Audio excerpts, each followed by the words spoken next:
वहीं पर हिंदुओं की सबसे खतरनाक पार्टी कौन सी है? हिंदुओं के जो खिलाफ कृत्य आज तक सबसे ज्यादा कौन सी पार्टी ने किए हैं? भारतीय जनता पार्टी। भारतीय जनता पार्टी ने जितना हिंदुओं के विरुद्ध कार्य कर दिया अपने थोड़े से दिन के कार्यकाल में, और ये तो अगर ज्यादा दिन रह गए तो हिंदू समाप्त हो जाएगा। जो मंदिर हमने औरंगजेब से बचा लिए थे काशी में, वो मंदिर 2019 में विध्वंस कर दिए गए।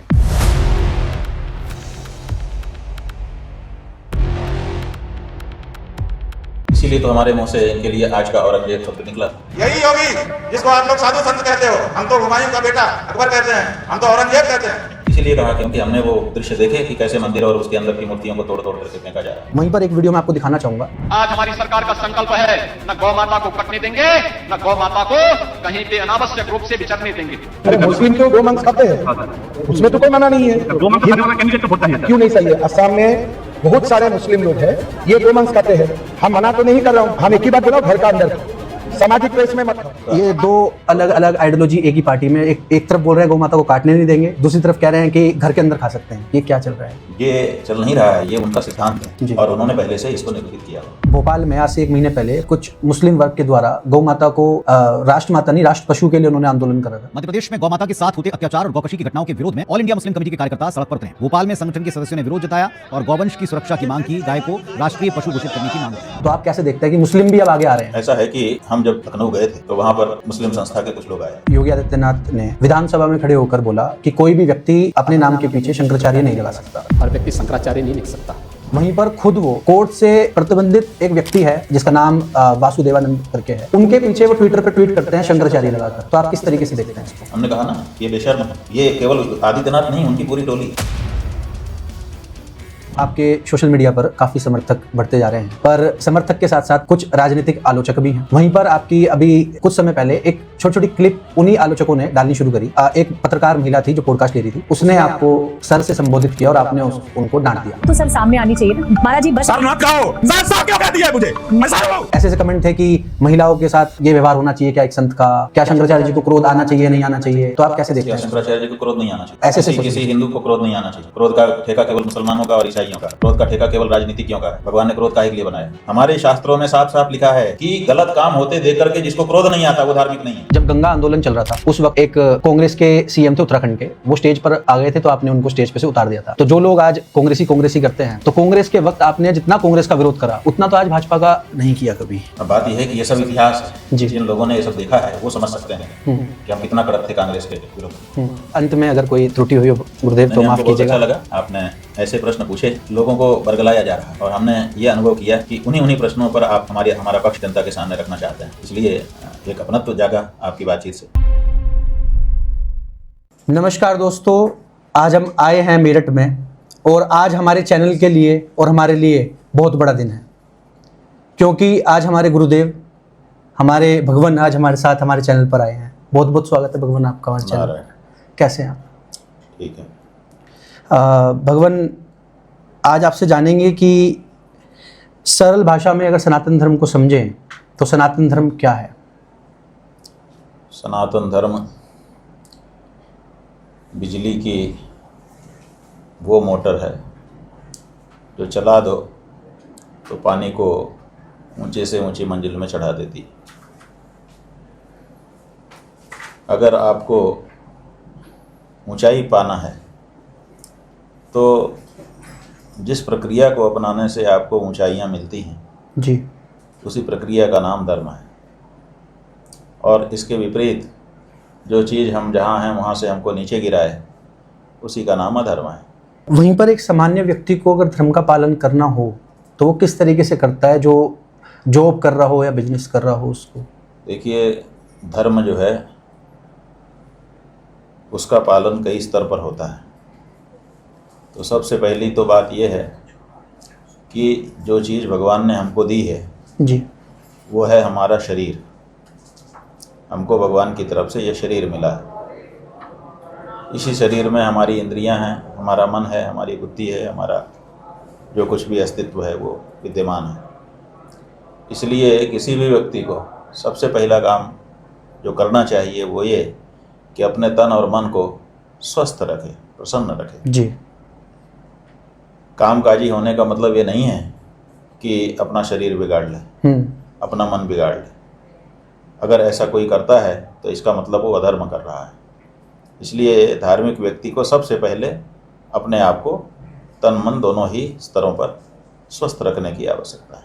इसी के लिए हमारे यहाँ यम नियम बताए गए हैं, जी आहार विहार सही रखना बताया गया है। तो इसलिए धार्मिक व्यक्ति को सबसे पहले हम लोग यही शिक्षा देते हैं कि पहले तुम स्वस्थ रहना सीखो। जी। वहीं पर एक बहुत बड़ी डिबेट पूरे सोशल मीडिया पे होती है कि सनातन धर्मियों को जो लोग मांस का सेवन करते हैं क्या वो उचित है या अनुचित है धर्म संगत में? ऐसा है कि मांस का सेवन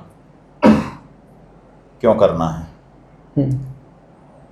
शरीर को स्वस्थ रखने के लिए भोजन की आवश्यकता होती है। जो मांस है जी वो वैज्ञानिकों ने भी निश्चित करके बता दिया है कि वो मनुष्यों के लिए नहीं है, वो पशुओं के लिए है। मांसाहारी जीव अपने आप पहले से चिन्हित हैं, मनुष्य मांसाहारी नहीं है। इसीलिए उसकी आंतों की जो लंबाई है वो मांस को पचाने के उपयुक्त नहीं है। जी। इसलिए मांस जो है वो मनुष्यों का स्वाभाविक भोजन नहीं है। मनुष्यों का स्वाभाविक भोजन अन्न है। कलौ अन्न गते प्राणाः। इसलिए अन्न का सेवन उसको करना चाहिए। अब अगर आप अन्न के बदले मांसाहार करते हैं तो वो आपकी रुचि हो सकती है, लेकिन धर्म नहीं हो सकता है। इसलिए सनातन धर्म में अन्न जल की शुद्धता पर, वो अन्न जल भी शुद्ध होना चाहिए, पवित्र होना चाहिए। जी। तब उससे जो आपका सूक्ष्म तत्व बनेगा वो भी शुद्ध और पवित्र होगा। जी। वहीं पर वर्ण व्यवस्था और जाति व्यवस्था को लेकर वर्तमान में काफ़ी कुछ चीज़ें रहती हैं, तो वर्ण व्यवस्था सनातन का अस्तित्व है या फिर जाति व्यवस्था जो फैल रही है? केवल सनातन की बात नहीं है जी। ये व्यवस्था तो सबको लागू करनी पड़ती है। ऐसा होता है कि लोगों की प्रकृति होती है। कोई व्यक्ति गंदगी के साथ भी रह सकता है, कोई नहीं रह सकता है। कोई व्यक्ति खून देख करके सहज रह पाता है, कोई नहीं देख रह पाता है। कोई व्यक्ति जो खा सकता है वो आप नहीं खा सकते। बहुत से लोग हैं जो ऐसी ऐसी चीज़ भी खा लेते हैं जिनकी आप सोच भी नहीं सकते। आपको अगर कल्पना भी आ जाए तो उबकाई आने लग जाएगी। तो इसका मतलब है कि प्रकृति अलग अलग लोगों की होती है, सबके लिए एक व्यवस्था लागू नहीं की जा सकती। जी। तो जब सबके लिए एक व्यवस्था लागू नहीं की जा सकती है तो वर्गीकरण करना पड़ेगा कि किसके लिए क्या व्यवस्था लागू की जाए। तो हमारे यहाँ पूर्वजों ने पहले से वर्गीकरण कर दिया, उसके अनुसार वर्ण व्यवस्था बना दी। जी। वो वर्ण व्यवस्था चल रही है। अगर उस व्यवस्था में कोई विकृति आती है जी तो उसकी पहचान करनी चाहिए और पहचान करके उस विकृति को दूर करना चाहिए। लेकिन अगर विकृति को नहीं दूर करेंगे बल्कि विकृत चीज को ही दूर कर देंगे, आपकी गाड़ी चलते चलते पंचर हो गई, अब नहीं चल पा रही, तो आप क्या करेंगे? पंचर बना करके दूसरी स्टेपनी का पहिया लगा करके आगे जाएंगे कि गाड़ी को वहीं छोड़ देंगे? स्टेपनी लगाएंगे बिल्कुल। हाँ, ठीक है ना। तो उसी तरह से एक व्यवस्था बनाई गई, उस व्यवस्था में कोई खामी है उसको आप दूर कर लीजिए।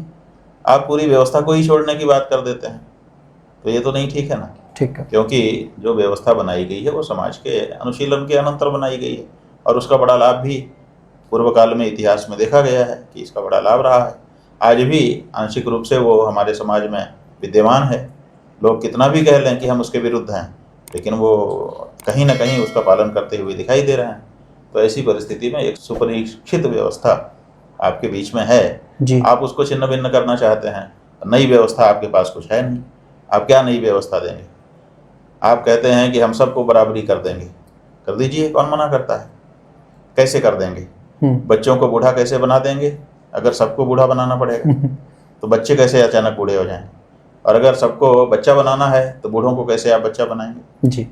नहीं हो पाएगा ना। तो इसलिए सबको सब नहीं बना सकते, इसलिए आपको गिनना पड़ेगा कि बच्चे, जवान, बूढ़े, ऐसे वर्गीकरण करना पड़ेगा और उनके अनुसार व्यवस्था बनानी पड़ेगी। आप कुछ भी कह देते हैं, ऐसे नहीं होता है।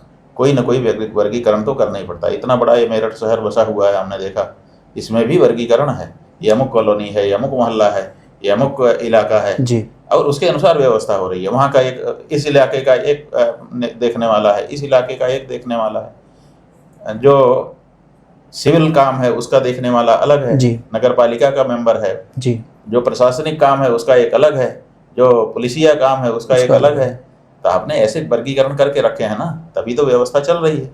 तो जो हमारा समाज है इसमें अगर हमने वर्गीकरण कर रखा है व्यवस्था के संचालन के लिए, तो आप उसको गलत कैसे कह देते हैं? जी। ये भी हमारा एक समाज को चलाने का वर्गीकरण है जी। अब उस वर्गीकरण में कहीं कोई दोष आ गया, कोई अपने को छोटा कोई बड़ा मानने लगा, कोई ऊंचा नीचा मानने लगा, आप उस भावना को खत्म करिए कि भाई ये गलत है, ऐसा नहीं है, हमारी व्यवस्था ये नहीं, हमारी व्यवस्था वर्गीकृत है जी। कि हम लोग आपस में एक हैं। हमने काम बांट रखे हैं कि भैया तुम ये करना, तुम कैमरा संभालना, मैं प्रश्न करूंगा जी। और वो लाइट देखेगा। ये आपने व्यवस्था बनाई है ना। जी।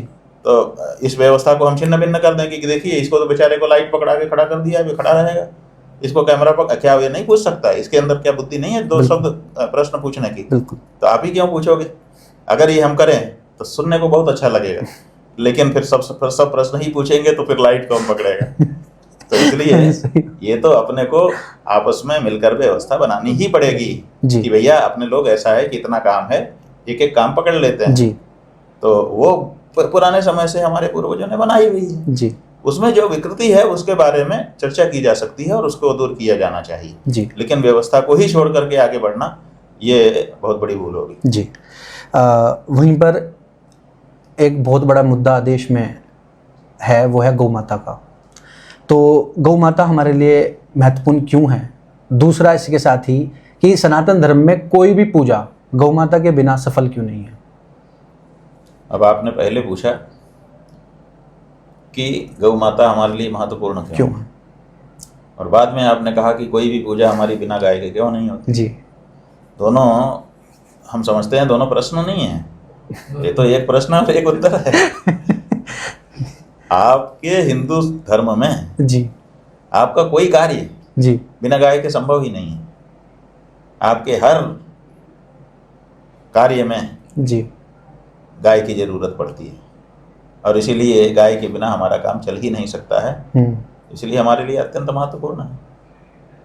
और सभी पूजा जितनी भी हैं वो गौ माता ही के द्वारा ही भाई किसी भी पूजा में जी, किसी भी पूजा में छोटी से छोटी हो बड़ी से बड़ी हो, हमारे यहाँ दिया जलाया जाता है। दीप जो है वही हमारे कर्म का साक्षी होता है।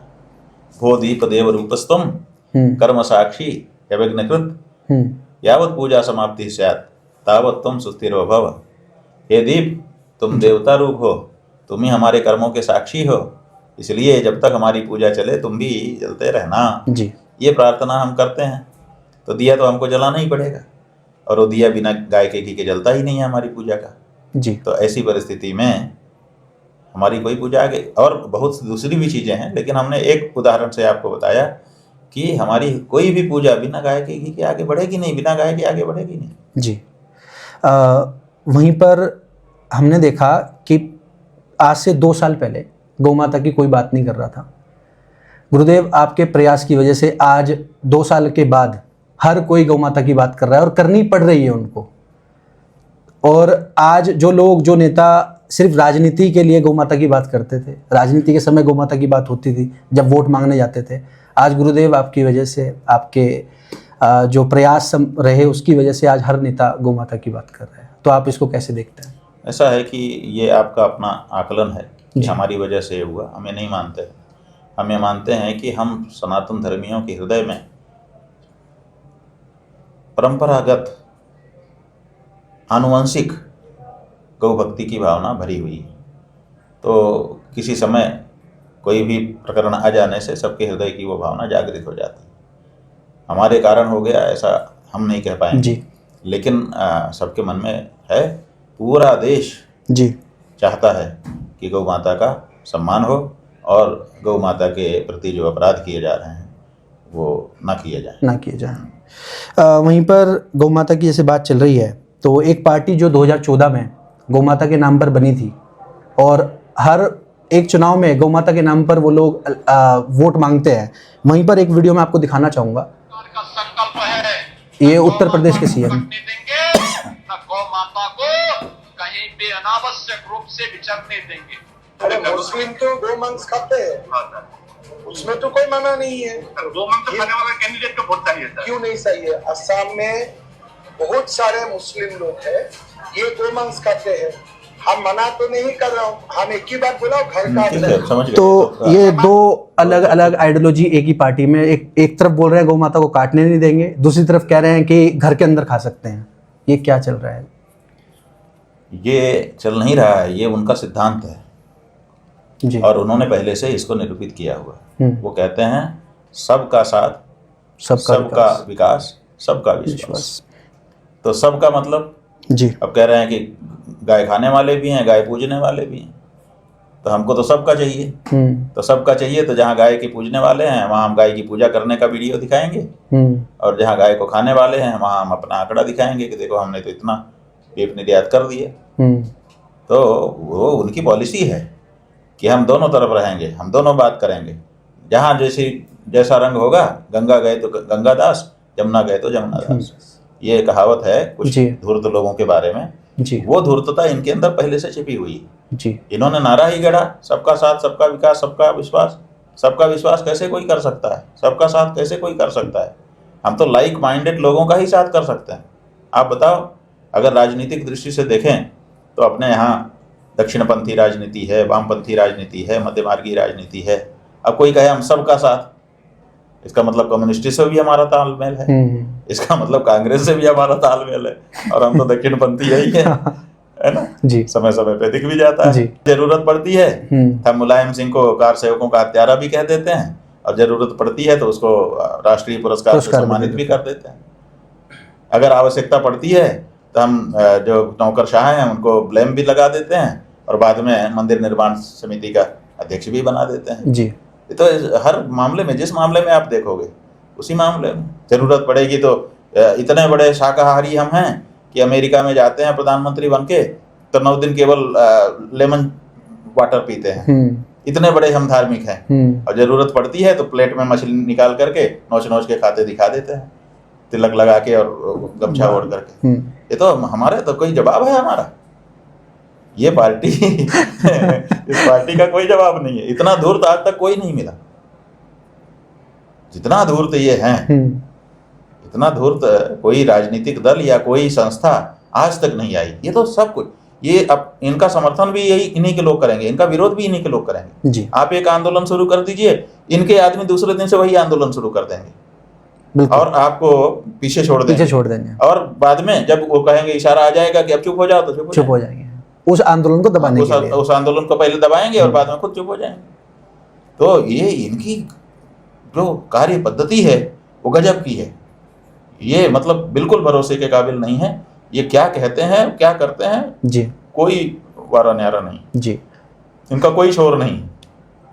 वहीं पर भोपाल में आज से 1 महीने पहले कुछ मुस्लिम वर्ग के द्वारा गौ माता को राष्ट्र माता नहीं, राष्ट्र पशु के लिए उन्होंने आंदोलन करा था। तो आप कैसे देखते हैं कि मुस्लिम भी अब आगे आ रहे हैं? ऐसा है कि हम जब लखनऊ गए थे जी, तो वहाँ पर मुस्लिम संस्था के कुछ लोग आए। उन्होंने एक पत्र हमको, हमारे व्यक्तियों को दिया, कहा शंकराचार्य जी को ये दिखाइए, हम गाय को राष्ट्र पशु घोषित करने के लिए समर्थन देना चाहते हैं। तो हमने कहा भाई, हम गाय को पशु ही नहीं मानते, आप उसको राष्ट्र पशु कहना चाहते हो माने ये तो बहुत खराब, मतलब जो है आज पशु के रूप में दर्ज है, आप राष्ट्र पशु कह देंगे तब तो वो कई गुना और ज्यादा खराब हो जाएगा मामला।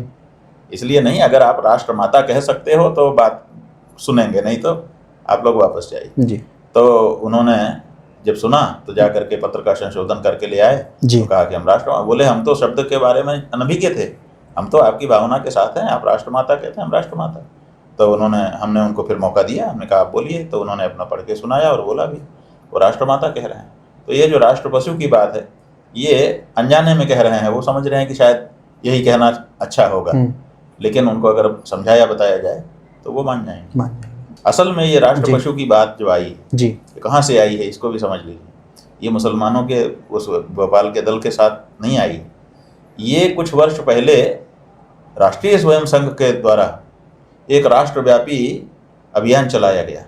उस अभियान का नाम था विश्व मंगल गौ ग्राम यात्रा। आपको याद होगा, विश्व मंगल गौ ग्राम यात्रा कर्नाटक प्रदेश के एक स्वामी हैं राघवेश्वर भारती, उनके नेतृत्व में पूरे देश में ये यात्रा राष्ट्रीय स्वयं सेवक संघ के द्वारा चलाई गई जी। उसमें इन्होंने मांग किया था कि गाय को राष्ट्र पशु घोषित किया। ये आरएसएस की सोच है गाय को राष्ट्र पशु घोषित करने की। हम लोगों ने विरोध किया। उसके बाद से अभी जो आज 27 अप्रैल को इनका जो एक चल रहा है उसमें इन्होंने कहा है कि गाय को जैसे राष्ट्रमाता हम लोग कह रहे हैं, अब वो 3-4 ऑप्शन दे दिया उन्होंने। ये भी कह सकते हैं, ये भी कह सकते हैं, ये भी कह सकते हैं, ये भी कह सकते हैं। स्पष्टीकरण नहीं है। क्यों आप जब एक शब्द चारों शंकराचार्यों ने पास कर दिया, देश की जनता ने राष्ट्रमाता के रूप में कह दिया। जब वेद कहते हैं गावो विश्वस्य मातरः, गाय माता है। जब वेद कहता है कि भारत माता है, गाय भारत माता है, तो तुम जो दूसरे शब्द क्यों लेके आ रहे हैं? लेकिन वो आ रहे हैं जी, वो इसीलिए आ रहे हैं क्योंकि उनके दिमाग में ये बात है कि हम राष्ट्र पशु घोषित करवा जी। वहीं पर योगी आदित्यनाथ जी को आप किस रूप में देखते हैं, और उनके साथ जो संबंध आज आपके हैं, क्या वो पहले भी ऐसे थे? ऐसा है कि योगी आदित्यनाथ जी गोरखनाथ मठ के, गोरखपुर वाले मठ के महंत हैं जी। हमारे गुरुजी के पास उनके गुरुजी के संदेश आते थे। एक बार उन्होंने एक कार्यक्रम किया, उसमें गुरुजी को निमंत्रित किया, तो गुरुजी स्वयं नहीं जा पाए, तो उन्होंने हमको प्रतिनिधि बना करके भेजा जी। उस समय हम गोरखपुर के उस मठ मंदिर में गए थे, कार्यक्रम में हम सम्मिलित हुए थे। बड़ा अच्छा हमारा उनसे प्रेम संबंध परिचय हुआ और वहीं से बन गया। उसके बाद से समय समय पर बातचीत होती रही, कभी प्रत्यक्ष कभी अप्रत्यक्ष, दूसरों के माध्यम से। कोई समस्या नहीं थी, अच्छा ही संबंध था। जब वो मुख्यमंत्री बनने वाले थे तो हम लोगों ने, बातें चल रही थी, तो लोगों ने पूछा कि कौन बनना चाहिए, 3-4 नाम चल रहे थे। तो हम लोगों ने सोचा कि यही अगर बन जाते तो अच्छा हो जाता, क्योंकि ये गोरखनाथ मठ के महंत हैं, तो गौ रक्षा की भावना तो इनके अंदर फूट के भरी होगी जी। तो ये बनेंगे तो कम से कम गौ माता का काम हो जाएगा। तो हम लोगों ने अपने स्वार्थ का परिचय देते हुए इन्हीं का नाम कह दिया कि भाई यही बने तो अच्छा है जी। लेकिन ये बन गए। बनने के बाद फिर जो इनका क्रियाकलाप देखे वो तो ठीक नहीं थे जी। और दूसरी एक बात थी कि किसी एक विशेष कार्य के लिए टेम्परेरी रूप से कोई साधु किसी संसारी पद पर चला जाए महान उद्देश्य को लेकर तो बात अलग है, लेकिन एक साधु सन्यासी जो संसार छोड़ चुका वो परमानेंट संसारी पद पर बैठ जाए, वो हमारे धर्म जगत के अनुसार ठीक नहीं होता। तो हमने बाद में ये कहा कि ये ठीक नहीं है कि एक साधु संसारी पद, राजनीतिक पद पर बैठे, इसलिए साधु सन्यासी को इस तरह के पद स्वीकार नहीं करने चाहिए, उसको अपने मठ का पद स्वीकार करना चाहिए। फिर वो चलता रहा, फिर धीरे धीरे अब आप देख ही रहे हैं जी। अब तो वो हमको लाठी मरवा रहे हैं प्रयागराज में, तो इसलिए अब तो जो स्थिति है वो आप देख रहे हैं। बाकी तो कोई हमारा उनका व्यक्तिगत द्वेष है नहीं जी। जो सनातन धर्म के शास्त्रों के अनुसार प्रश्न है वो प्रश्न हमने उठाया है कि एक सन्यासी को जब उसने संसार त्याग दिया तो संसारिक पद पर नहीं जाना चाहिए, धार्मिक पद पे चला जाए, क्योंकि धर्म कार्य करना है वहां बैठ करके, लेकिन संसारी पद पे उसको नहीं जाना चाहिए जी। तो अब ये तो बात है, अब ये तो सदा ही रहेगी। हमारा ये कहना है कि उनको या तो महंत रहना चाहिए या तो मुख्यमंत्री रहना चाहिए। अगर वो महंत रहना चाहते हैं तो रहें जी, सही है। अगर वो मुख्यमंत्री बनना चाहते हैं तो उनको गिरवा कपड़ा हटा करके सादा कपड़ा पहन करके मुख्यमंत्री के रूप में अपना कार्य करना चाहिए जी। ये हमारी बात है और हम इसको बिल्कुल स्पष्टता के साथ कह रहे हैं। हमने काशी में ये बात उठाई थी, उठा करके हमने कहा था कि योगी जी इस बात पर जवाब दें। अगर जवाब स्वयं नहीं देना चाहते हैं तो अपने विद्वानों का पैनल भेजें, वो हमसे बात करें। लेकिन ना तो उन्होंने स्वयं जवाब दिया, ना तो विद्वानों का पैनल भेजा जी।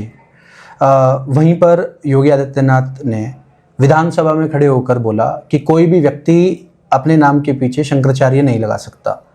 वहीं पर खुद वो कोर्ट से प्रतिबंधित एक व्यक्ति है जिसका नाम वासुदेवानंद करके है, उनके पीछे वो ट्विटर पर ट्वीट करते हैं शंकराचार्य लगाकर। तो आप किस तरीके से देखते हैं इसको? हमने कहा ना कि ये बेशर्म है, ये कुछ भी इनकी बात का कोई वजन नहीं है। ये केवल आदित्यनाथ नहीं, उनकी पूरी टोली, वो कुछ भी कह सकते हैं। माने एक तरफ सदन में खड़े होकर कह रहे हैं कोई भी व्यक्ति अपने को नहीं लगा सकता, और दूसरे खुद ही जो है जिसको कोर्ट ने भी रोक दिया उसको बार बार, मतलब कम से कम 100-150 ट्वीट होंगे उनके। बिल्कुल, आपने ठीक कहा, 100-150 बार वो अपने ही स्वयं जिसको स्वयं लिखते हैं, पहले ट्विटर और अब एक्स पे उस पर दिखाते रहते हैं लोग। तो वो जब भी जाएंगे तो शंकराचार्य जी से मेरी मुलाकात हुई, कहाँ से शंकराचार्य जी से तू मिल गया। लेकिन अब यही है कि उनको ये बात अगर कोई लिहाज वाला शर्म वाला व्यक्ति बोलता तो अपनी कही गई बात के विरुद्ध आचरण करने में उसको संकोच होता। जी इनको कोई संकोच नहीं है, ये बिल्कुल शर्म लिहाज छोड़ करके बैठे हुए लोग हैं, यही तो हम कह रहे हैं। दूसरी बात, उन्होंने जब सदन में कहा था जी तो पूरा वाक्य उनका ये था कि कोई भी व्यक्ति अपने आप को शंकराचार्य थोड़े कह सकता है। और फिर उन्होंने कहा कि कोई भी व्यक्ति अपने को मुख्यमंत्री थोड़े कह सकता है। फिर वो माता प्रसाद यादव पांडे जो नेता प्रतिपक्ष थे उनको संबोधित करते, कोई भी व्यक्ति अपने आप को नेता प्रतिपक्ष थोड़े कह सकता है। इसका मतलब था, इसी से हम पूछना चाहते हैं, उनसे पूछा भी था हमने उस समय जी कि ये बताओ, तुम तो खुद ही कह रहे हो कि कोई व्यक्ति अपने आप को नेता प्रतिपक्ष नहीं कह सकता है, बिल्कुल सही है, कहाँ गलत बात है। लेकिन माता प्रसाद तो अपने आप को कहेगा नेता प्रतिपक्ष, क्योंकि वो तो है। कोई भी व्यक्ति अपने को मुख्यमंत्री नहीं कह सकता, लेकिन आदित्यनाथ तो अपने को मुख्यमंत्री कहेगा क्योंकि वो तो है। उसी तरह से बिल्कुल सही है कि कोई भी व्यक्ति अपने को शंकराचार्य नहीं कह सकता, लेकिन जो है वो तो कहेगा। ऐसी बात जी वहीं पर कुछ कांग्रेस के लोगों की मैं बातें सुन रहा था, वो कह रहे हैं कि शंकराचार्य बाइस्ड है। जब संसद में खड़े होकर राहुल गांधी ने बोला मनुस्मृति के बारे में, आपने उनको धर्म से निकाल दिया। वहीं पर एक योगी जिन्होंने प्रयागराज में छोटे छोटे बटुकों को चोटियां पकड़े खिंचवाई, लाठियां मारी, 80 साल के बुजुर्ग से जूते से मरवाया, उसके बाद आपके साथ एक फर्जी मुकदमा जो भी हुआ वो इतना कुछ करा, उसके बाद भी आपने उनको नहीं निकाला। तो कांग्रेस के लोग कह रहे हैं कि शंकराचार्य जी बाइस्ड है। ऐसा है कि कांग्रेस के लोग जो चाहे कहें जी, वो तो उनका अधिकार है, वो जो चाहे कहें। हमने राहुल गांधी को एकदम से नहीं निकाला। जब उनका वीडियो हमें दिखाया गया तो हमने संसद में प्रस्ताव पारित किया, धर्म संसद में, कि ये ठीक नहीं है। इसके लिए राहुल गांधी को पत्र लिख करके सूचित किया जाए और उनको मौका दिया जाए कि वो अपने वक्तव्य को सुधारें, अथवा जो तथ्य वो कह रहे हैं संसद में खड़े होकर उसको प्रूव करें कि वास्तव में मनुस्मृति में ऐसा लिखा हुआ है। लेकिन उन्होंने ये बात समाचार पत्रों में भी सर्कुलेट हुई, सारे कांग्रेसियों ने पढ़ी ही होगी जी। और फिर जो ईमेल भेजा गया वो भी उनके कार्यालय ने पढ़ा होगा, उन्होंने पढ़ा नहीं पढ़ा हम तो नहीं जानते। उसके बाद फिर रिमाइंडर भेजे गए, 1 2 3 4 महीने का समय लगा। तो जब किसी प्रकार से कोई बात नहीं आई, इसी बीच में कुछ कांग्रेसी हमको प्रसंगवश कहीं मिले, जिनमें से 1 2 कांग्रेसी बड़े पद वाले भी थे जी। तो हमने उनसे भी कहा कि भैया हमने ये पत्र भेजा है राहुल गांधी जी को, आप लोग भी उनको बताइए कि इसका जवाब मिलना चाहिए। तो जब उनका नहीं मिला तब हमने ये कार्रवाई की, ऐसे थोड़े कर दी जी। जहाँ तक आदित्यनाथ जी का सवाल है, हमने सवाल उठाया है जी, और सवाल उनके पीछे पीछे चल रहा है। अभी उनको हमने क्लीन चिट कहाँ दे दी, तो उनको भी अभी तो सवाल के घेरे में ही है ना वो जी। जैसे राहुल गांधी को 4 महीना 5 महीना मौका दिया गया था जी, ऐसे इनका भी मौका है। 40 दिन का समय हमने पहले दिया कि भाई सिद्ध करो तुम असली हिंदू हो। 40 दिन में नहीं कर पाए, फिर अभी थोड़ा समय लेकर के अभी यात्रा कर रहे हैं 81 दिन की जी। 40 से दुगना 80 एक और मिला करके 81 दिन की। तो 81 दिन की हमारी यात्रा हो रही है, काहे के लिए हो रही है? आखिर ये बात तो जनता में से पूछी ही जा रही है, हम पूछ ही रहे हैं, उनका अभी जवाब आना बाकी ही है। उनको कोई क्लीन चिट थोड़े दे दी गई, किसी को भी नहीं दी जा सकती है। हम ये नहीं देख सकते हैं कि ये व्यक्ति कांग्रेसी है, ये वाजपेयी है, ये अमुक है, ये अमुक है। हम तो यही देखते हैं कि इसने सनातन धर्म के विरुद्ध कुछ कार्य किया है कि इस पक्ष में कार्य किया है। पक्ष में किया है, स्वागत है, सम्मान है, अभिनंदन है। विपक्ष में किया है तो जवाब तो मांगने का हमारा काम है। आखिर हम शंकराचार्य किस लिए बनाए गए हैं? केवल पूजा भेंट चढ़वाने के लिए? कुछ हमारा कर्तव्य भी तो है जी। ठीक है।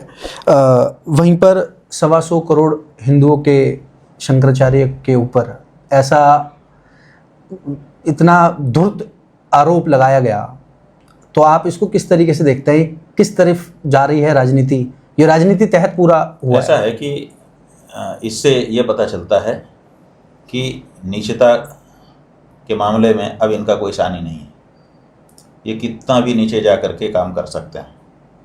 तो उनकी गहराई का पता चल गया कि ये कितना स्तर नीचे, कितना नीचे जा सकते हैं, अनुमान हो गया जी। पहले ये स्टॉपर लगा हुआ था, लोग सोचते थे भाई इतना नहीं जा सकते।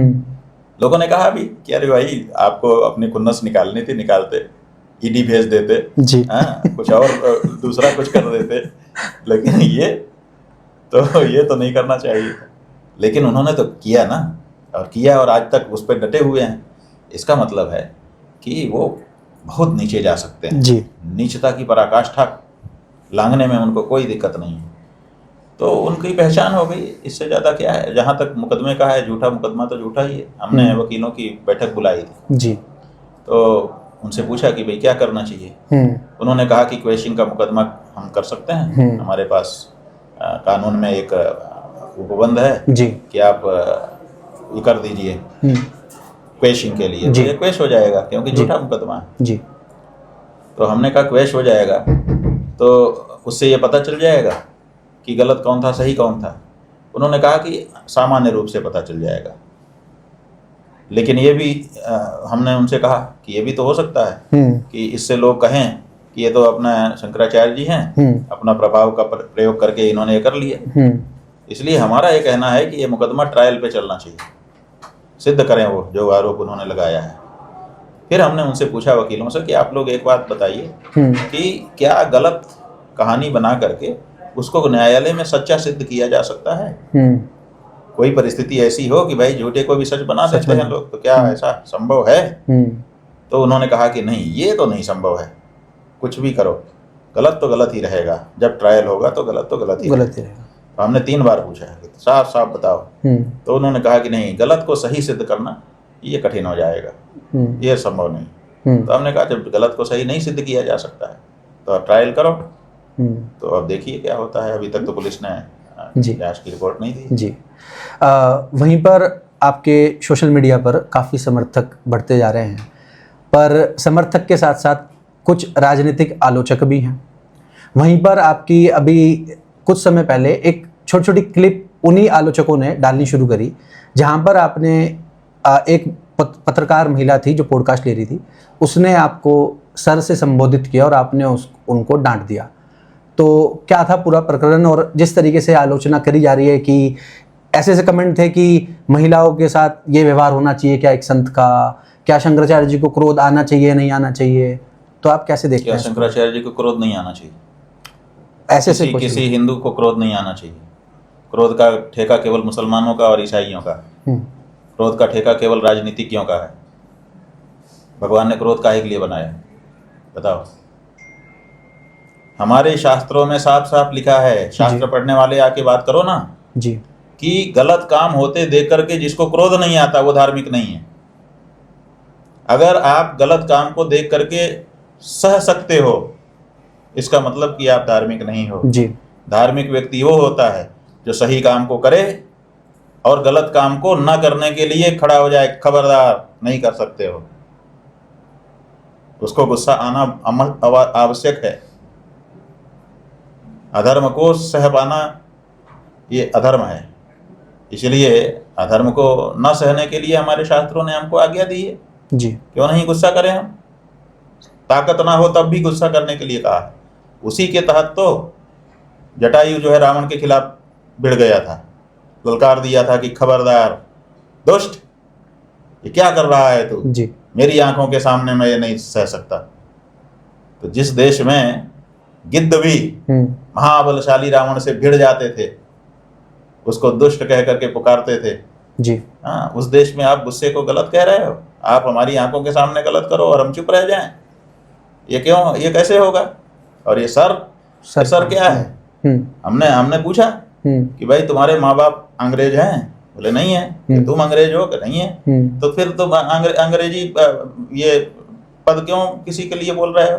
क्या श्री नहीं कह सकते? श्रीमान नहीं कह सकते? क्या तुम्हारे यहाँ आदर के संबोधन नहीं है? प्यार के संबोधन नहीं है? कर दो ना, कोई भी भैया कह दो, बहुत सारे संबोधन हो सकते हैं जी। ये सर क्या है और हमारे बीच में क्या कर रहा है? और अगर हम ना कहेंगे तो ये आदत पड़ गई है, पूरे भारत के हर हिंदू की आदत पड़ गई है, तो सबको सर सर कह रहा है। और सर की कौन होता था? उसका इतिहास उठा करके देख लो। जी ये सर कोई अच्छी पदवी नहीं है, ये बहुत गंदा मामला है। इसीलिए हम लोगों को पढ़ा दिया गया, बता दिया गया है, हम उसी को गौरवपूर्ण समझ रहे हैं। जी जैसे उसमें कन्नड़ में नीनू हुच्चा, जी नीनू माने आप और हुच्चा माने पागल। अब हम लोग छोटे थे, जी। कन्नड़ सीखने गए, जी तो उन्होंने एक कोई रहे होंगे दुष्ट प्रकृति या उनकी हंसने की प्रवृत्ति रही होगी, उन्होंने पहले यही सिखा दिया हमको कि नीनू माने आप और हुच्चा माने बंधन। तो हम जिसको मिले हैं कि नीनी हुच्चा, अब वो ऐसे देख रहे हो नीनू हुच्चा। एक ने हमको पकड़ा, है बेटा इधर आ, क्या बात है, ये कहाँ से सीखे हो? जी तो हमने बताया कि अमुक अमुक ने सिखाया। जी तो उसने बताया कि हुच्चा माने तो पागल होता है, तो तुम सबको तुम पागल तुम पागल तुम पागल कहते हुए घूम रहे हो। तब हमको पता चला कि अरे ये तो गलत शब्द हमारे मुंह में डाल दिया गया है, समझ रहे हैं? जी तो उसी तरह से गलत शब्द हमारे मुंह में डाल दिया गया है अंग्रेजों के द्वारा। हमें गलत शब्दों को से अपनी दूरी बनानी चाहिए। वैसे भी अंग्रेजी क्या हमारी भाषा है, जब हम एक संत से बात कर रहे हैं तब तो कम से कम हमको अपने संस्कृत भाषा या हिंदी भाषा या भारत की उपजी कोई भाषा का प्रयोग करना चाहिए। जी अब कोई महिला है तो उसको कुछ भी करने का अधिकार हो जाएगा, ये कहाँ की बात है? जी महिलाएं कह रही हैं कि हमको बराबरी का दर्जा दो, हम तो उनको ऊंचा दर्जा देते हैं। वो कह रही हैं हमको बराबरी का दर्जा, तो बराबरी जो है केवल भाई डांट खाएगा, तुम नहीं खाओगी?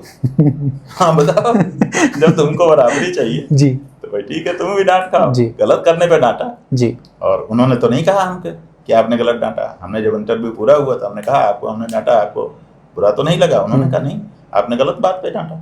जी उनको एतराज नहीं है, इन महाराज को एतराज हो रहा है क्योंकि इनकी राजनीति में फिट नहीं हो रही है बात। जी अगर इनकी राजनीति में फिट हो जाए ना तो हम कोई महिला को घसीटता भी रहे तब भी कहेंगे कि बहुत वही है, और जगह जगह घसीट रहे हैं लोग। जी महिलाओं का जितना अपमान इनके समय में हो रहा है कमी हुआ था, जी तो इसलिए ये क्या कहेंगे महिलाओं की? और जिनका नेता खुद जो है महिला को बेचारी को उसका हक छोड़वा करके बैठाए हुए हो, जी वो महिलाओं की बात करेगा? यही लेकिन समस्या है कि दूसरा कोई होता तो ना करता।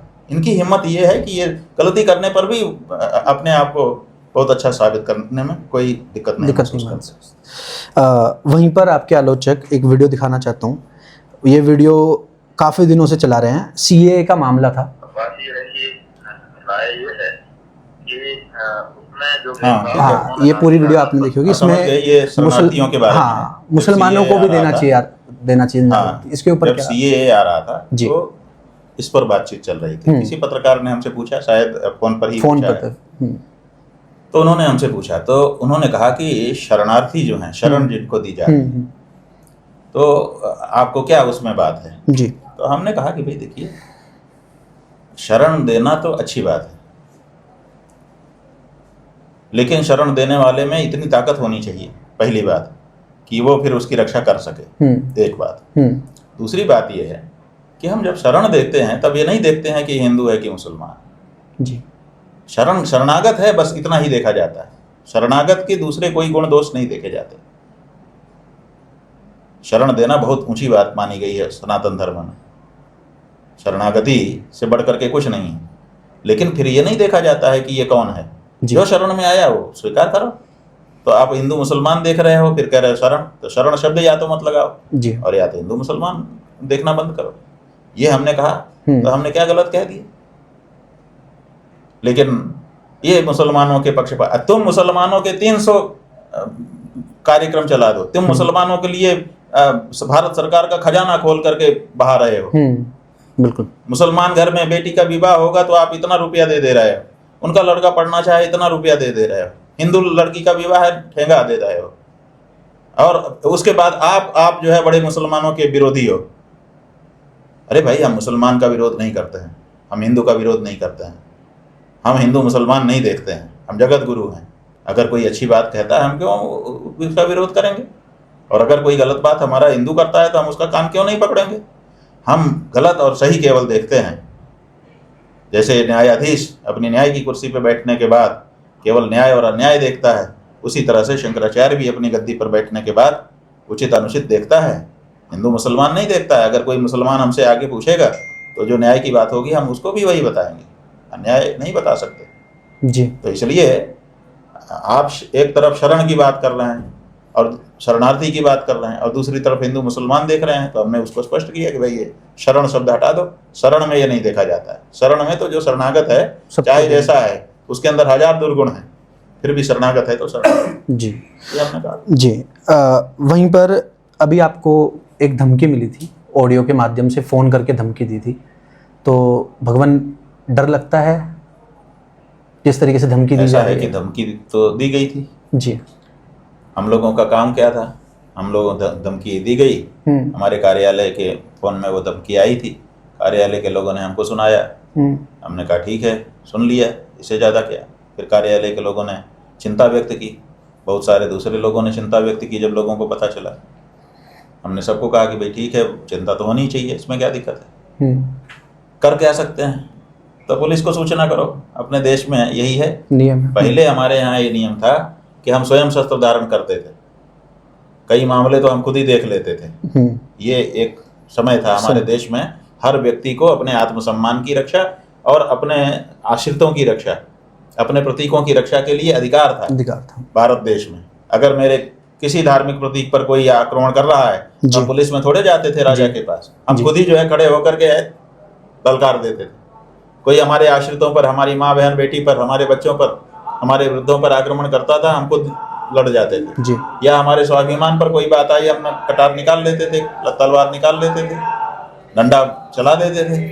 तो वो अधिकार भारत की सरकार ने हमसे छीन लिया। आज की हालत यह है कि भारत की सरकार ने हर हिंदू के हाथ से शस्त्र छीन लिए। अब हिंदुओं के पास कोई शस्त्र नहीं, हम निहत्थे हो गए। निहत्था करके इन्होंने हमसे कहा कि आपके सम्मान की हम रक्षा करेंगे। हमारे कौन सी सम्मान की रक्षा कर रहे हैं? जगह जगह हमको जो है धक्का मारा जा रहा है, जगह जगह हमारे साथ अन्याय हो रहा है। आपने हमारे हाथ से शस्त्र छीन लिया था तो आपको जिम्मेदारी थी कि कहीं पर भी अगर हमारे विरुद्ध कुछ हो तो आप खड़े होते, लेकिन पुलिस खड़ी नहीं होती है। पुलिस तो वीआईपी की सुरक्षा में व्यस्त है, टाइम कहाँ है उसके पास। आज प्रधानमंत्री का कार्यक्रम है, आज गृह मंत्री का कार्यक्रम है, आज मुख्यमंत्री का कार्यक्रम, आज मुख्यमंत्री जी आ रहे हैं, पुलिस सारी उसमें लगी हुई है। जनता की रक्षा कब करेगी जी। तो ऐसी परिस्थिति में हम लोग कर क्या सकते हैं? आज के इनके राज में यही कर सकते हैं कि पुलिस को सूचना दे दें। तो पुलिस को सूचना दे दी गई। अब पुलिस ने पहले तो एफआईआर ही दर्ज नहीं किया, बाद में कुछ लोगों ने हल्ला किया तो एफआईआर दर्ज कर लिया ऐसे ही अनमने ढंग से, और उसके बाद से कुछ पता ही नहीं है कि, कहते हैं कि पता ही नहीं चल रहा है कि किसने फोन किया है, जो फोन का नंबर है सब कुछ है। और फोन पर हमारे किसी व्यक्ति ने बात भी की है उस व्यक्ति से, वो भी रिकॉर्डिंग हम लोगों ने पुलिस में दे दिया कि देखिए ये व्यक्ति अभी भी फोन उठा रहा है और ये बात कर रहा है, कह रहा है कि हाँ हम ही ने वो संदेश भेजा है। उसके बाद भी आज तक तो सरकार ने पता नहीं लगाया उस व्यक्ति का। इसका मतलब क्या है? इसका मतलब है कि सरकार पता लगाना ही नहीं चाहती, या तो फिर इन्हीं का आदमी होगा। हो सकता है। दोनों बातें। सुरक्षा आपकी उन्होंने दी, सरकार ने सुरक्षा दी? नहीं, कोई सुरक्षा हमको नहीं दी, हमसे इस बारे में किसी ने बात भी नहीं की। 125 करोड़ के करीब हिंदू हैं, उनके आप शंकराचार्य हो, आपको भी सुरक्षा नहीं दी गई है? अब आप इसमें हम कुछ नहीं कहेंगे, ये तो तथ्य है आपके सामने है। वहीं पर हम राम मंदिर पर बात करते हैं। राम मंदिर में जितना हमने पढ़ा, हमने एक चीज़ देखी कि अगर गुरुदेव आप ना होते और ब्रह्मलीन शंकराचार्य ना होते और हस्तक्षेप राम मंदिर के केस में नहीं करते तो शायद ही हमें राम मंदिर मिलता।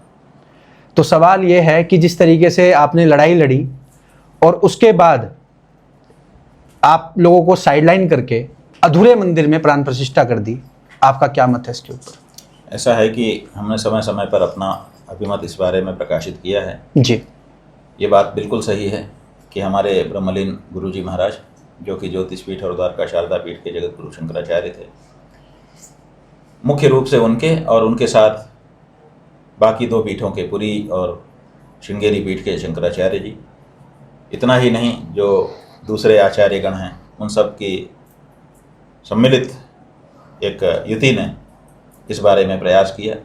अखिल भारतीय श्री राम जन्मभूमि की पुनरुद्धार समिति जी के माध्यम से पक्षकार बने, जी। न्यायालय में लड़ाई लड़ी, उस समय ये भारतीय जनता पार्टी और इसके लोग प्रस्ताव पारित कर रहे थे कि ये आस्था का मुद्दा है, इसमें न्यायालय फैसला दे ही नहीं सकता। तब उस समय शंकराचार्य जी ने कहा था कि आखिर फैसला तो न्यायालय से ही होना है, सड़क पे हल्ला मचाने से तो कुछ होगा नहीं, इसलिए न्यायालय में जाना चाहिए। तो गए और जा करके प्रमाण दिए।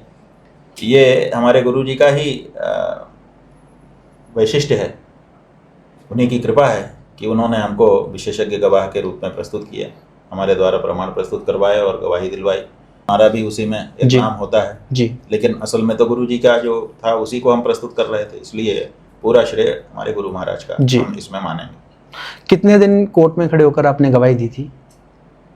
हमारे ख्याल से लंबा समय हुआ था।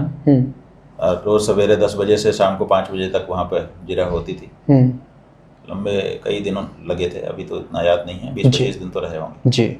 वहीं पर राम सेतु को लेकर जो केस डाला गया वो भी आपके द्वारा और ब्रह्मलीन शंकराचार्य जी का प्रयास रहा, उस वजह से राम सेतु बच पाया। बात यह है कि राम सेतु की जो सेतु समुद्रम परियोजना थी जी, उसको कांग्रेस ने डिजाइन किया था और बाद में जब अटल बिहारी वाजपेयी की सरकार आई जी और शत्रुघ्न सिन्हा जहाजरानी मंत्री बने, तब इन लोगों ने उसको पास किया कि ये बनना चाहिए सेतु समुद्रम। लेकिन उन्होंने पास तो कर दिया, उसके बारे में बजट वगैरह आवंटित कर दिया, लेकिन काम शुरू नहीं कर पाए, उनकी सरकार गिर गई। उसके बाद मनमोहन सिंह प्रधानमंत्री बने, संपर्क की सरकार हुई, सोनिया गांधी पीछे से थी और मनमोहन सिंह थे। तो उन लोगों ने काम शुरू करवा दिया वहाँ पर कि अब ये सेतु तोड़ा जाएगा और जहाज यहाँ से निकलेंगे वो घूम करके जो श्रीलंका से जाते हैं बहुत लंबा पड़ता है, वो नहीं, रास्ता छोटा हो जाएगा, रास्ता छोटा हो जाएगा। तो वो तोड़ा जाने लगा। कोई बोल नहीं रहा था। एक कृष्ण स्वरूप पांडे नाम का कानपुर का व्यक्ति था, उसके पास ओमनी छोटी सी एक वैन मारुति की होती थी, ओमनी या उससे भी छोटी 800 ठीक है, वो छोटी गाड़ी थी। उसी पे एक छोटा सा बैनर लगा करके वो रामेश्वरम की तरफ चला।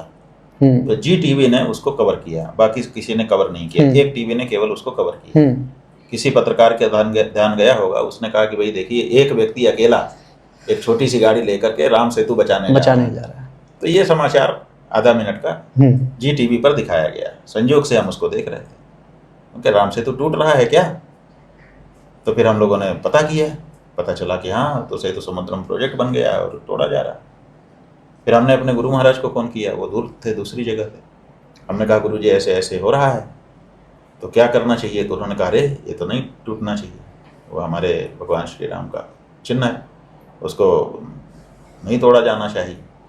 तो फिर हमने राम सेतु रक्षा मंच बनाया और लोगों से संपर्क करना शुरू किया जी।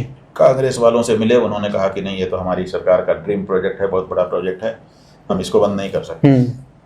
फिर हम भाजपा के सभी बड़े नेताओं से मिले, अटल बिहारी से भी मिले, आडवाणी से भी मिले, सुषमा स्वराज से मिले, जॉर्ज फर्नांडिस से मिले, राजनाथ सिंह से मिले, इसी तरह से और अनेक से मिले। हमने सबसे कहा कि आप लोग इसमें हमारा साथ दीजिए। तो वो यही कहते थे कि हम कैसे साथ दें, हम इन्हें तो पास किया है। तो हम उनको कहते थे कि भाई पास किया तब किया, अब तो कम से कम साथ दो, लेकिन उन्होंने नहीं दिया। तब जा करके फिर हमने इस बारे में और प्रयास आरंभ किए, जनता को जोड़ा, तो धीरे धीरे फिर सुप्रीम कोर्ट में केस डाला। हमारा एक केस पहले डिसमिस हो गया, फिर हमने दूसरे नाम से वही केस फिर से प्रस्तुत कर दिया, तो फिर वो एक्सेप्ट हो गया और उसी में आगे चल करके स्टे हुआ, जिसके कारण आज राम सेतु सुरक्षित है। वहीं पर हम बात करें कि कुछ लोग, जैसे कांग्रेस की बात हुई, तो जब गंगा आंदोलन चल रहा था उस वक्त एक कांग्रेस के सीएम थे उत्तराखंड के, वो स्टेज पर आ गए थे, तो आपने उनको स्टेज पे से उतार दिया था। तो जो लोग आज कांग्रेसी करते हैं, तो कांग्रेस के वक्त आपने जितना कांग्रेस का विरोध करा उतना तो भाजपा का, मतलब आज भी आप धर्म के लिए उतना ही कार्य कर रहे हैं, उनका विरोध जितना करा जिस उस वक्त में जिसमें वो सरकार में थे, उतना तो आज भाजपा का नहीं किया कभी। अब बात यह है कि ये सब इतिहास है जी। जिन लोगों ने ये सब देखा है वो समझ सकते हैं कि हम कितना कड़क थे कांग्रेस के विरुद्ध। यहाँ तक कि जब प्रधानमंत्री का प्रतिनिधि काशी आया था हम लोगों से बातचीत करने के लिए, तो उसका घेराव कर दिया था हम लोगों ने, लंबे समय तक वो जा नहीं पाया था। उसका भी शत्रुघ्न सिन्हा नाम था। और जब 3 मंत्री आए थे काशी में, जी, शिव प्रकाश जायसवाल, आदि, तो उनको भी हम लोगों ने डांट करके ही भगाया था। जब वो एम्स में मिलने आए थे तो ऐसा फटकारा था कि वो लोग सूझ नहीं रहा था कि अब क्या करें। उसके बाद प्रधानमंत्री के साथ जब बैठक हुई थी तो उस बैठक में हमने मनमोहन सिंह को फटकारा था, रिकॉर्ड पर है, प्रधानमंत्री कार्यालय में पूरी रिकॉर्डिंग होगी जी। और विजय बहुगुणा जब आए थे, पहले उन्होंने सूचना करी थी कि हम कुंभ में आएंगे, तब वहाँ पर गंगा के बारे में घोषणा करेंगे, और जब वो वहाँ पे आकर के भाषण दिए और नहीं बोल पाए गंगा के बारे में, तो हमने उनको वहाँ से भगाया था। वो वहाँ से भागे थे। जनता अगर ना भागते तो वहाँ पर कुछ भी हो सकता जी। ये परिस्थिति उत्पन्न हो गई थी। जो कुंभ के अधिकारी हैं वो कुंभ बीत जाने के बाद एक किताब लिखते हैं जिसमें कुंभ के सब अनुभव होते हैं। वो किताब छपी है, उस किताब को हमने पढ़ा। उसमें एक अधिकारी जो मेला अधिकारी रहा है उसने लिखा है कि मैं उस अवसर पर मौजूद था शंकराचार्य जी के मंच पे। शंकराचार्य जी स्वयं बैठे हुए थे और उनका शिष्य अभी मुक्तेश्वरानंद, उसने जिस तरह से एक निर्वाचित मुख्यमंत्री को अपमानित करके भगाया, मैं एक अफसर होने के नाते बहुत दुखी हुआ इस घटना को देखकर। लेकिन फिर लिखा है, लेकिन मेरे मन में एक श्रद्धा भी जागी कि आज भी ऐसे संत हैं जो सच कहने के लिए परवाह नहीं करते हैं कि सामने कौन खड़ा है। छपा हुआ है उनकी किताब जी। तो ये सब हम लोगों ने किया। जहाँ पर जरूरत पड़ी हम लोगों ने किसी का कोई संकोच नहीं किया, अपनी बात पर रहे। हमें क्या लेना देना है कांग्रेस और क्या लेना देना है भाजपा से? हमें तो अपने सनातन धर्म से लेना है और अपने सनातन धर्मियों से लेना देना है। जी। वहीं पर लास्ट सवाल कि जो मंदिर हमने औरंगजेब से बचा लिए थे काशी में, वो मंदिर 2019 में विध्वंस कर दिए गए और भगवान गुरुदेव आपने उस वक्त भी काफ़ी लड़ाई लड़ी थी, उस वक्त भी आप एक एक मंदिर को संरक्षित कर रहे थे। तो ये क्या हुआ? जो पार्टी हिंदुत्व की बात करती है उसने काशी को धर्म नगरी से, मोक्ष नगरी से व्यावसायिक केंद्र बना दिया, सारे मंदिर हमारे तोड़ दिए गए। इसीलिए तो हमारे मुंह से इनके लिए आज का औरंगजेब शब्द निकला था। आज का औरंगजेब हमने क्यों कहा? इसीलिए कहा क्योंकि हमने वो दृश्य देखे कि कैसे मंदिर और उसके अंदर की मूर्तियों को तोड़ तोड़ करके फेंका जा रहा है। हमने यही पढ़ा था कि औरंगजेब ने यही किया था। तो जो औरंगजेब ने किया, औरंगजेब के इस कृत्य के कारण बचपन से, जब से हमने औरंगजेब का इतिहास पढ़ा, तब से उसके प्रति घृणा है हमारे मन में जी। तो वो वही कृत्य करते हुए जब हमने इनको देखा तो इनके प्रति भी वही घृणा हमारे मन में जागी, तो हमने औरंगजेब कह दिया। लेकिन एक विद्वान हमारे पास आए थे, उन्होंने कहा कि आपने सही नहीं कहा, औरंगजेब नहीं कहना चाहिए। हमने कहा क्यों नहीं कहना चाहिए? तो उन्होंने कहा कि देखो, औरंगजेब ने मंदिर तोड़ा, लेकिन मंदिर तोड़ करके उसकी जगह पे मस्जिद बनाई। मतलब पहले वो हिंदुओं का आराधना स्थल था, फिर उसने मुसलमानों का आराधना स्थल बना दिया। आराधना स्थल ही रहा वो स्थान, इसलिए उसने आराधना स्थल की प्रकृति नहीं बदली। हाँ, उसने, वो मुसलमान था तो मुसलमान ही बना दिया, लेकिन इन्होंने तोड़ करके उसकी जगह मूत्रालय, शौचालय, कैंटीन, होटल, लोग पैर रख रहे हैं उन स्थान पर, जाने क्या क्या बना दिया। तो ऐसी परिस्थिति में इनको औरंगजेब कहना औरंगजेब का अपमान है। ये तो उससे भी गिरे हुए लोग, तो हमको उनकी बात ठीक लगी।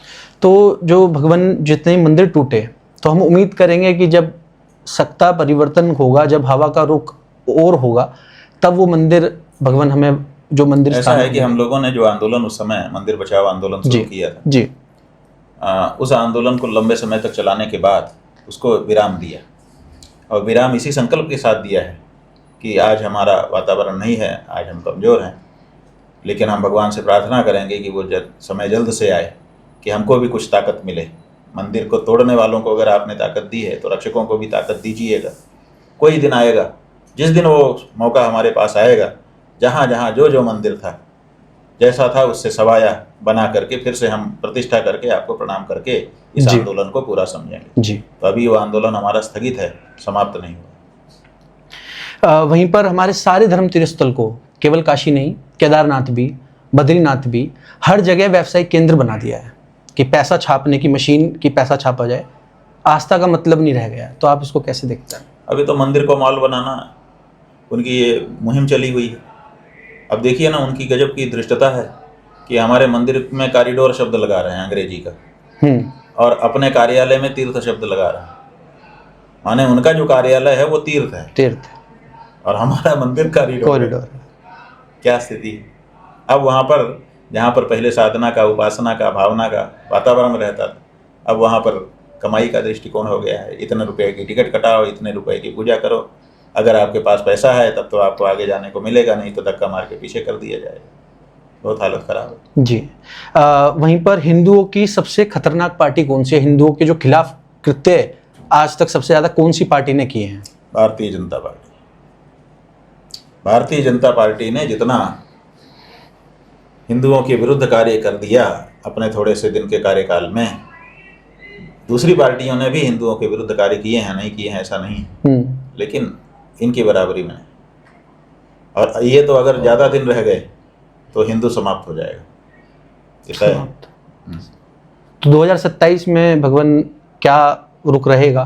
क्या सारे प्रत्याशी उतरेंगे? हम इसमें कुछ नहीं कह सकते हैं। हम तो केवल अपनी यात्रा के माध्यम से अभी उत्तर प्रदेश में लोगों को ये बताने जा रहे हैं कि मतदान करके पाप मोल मत लो।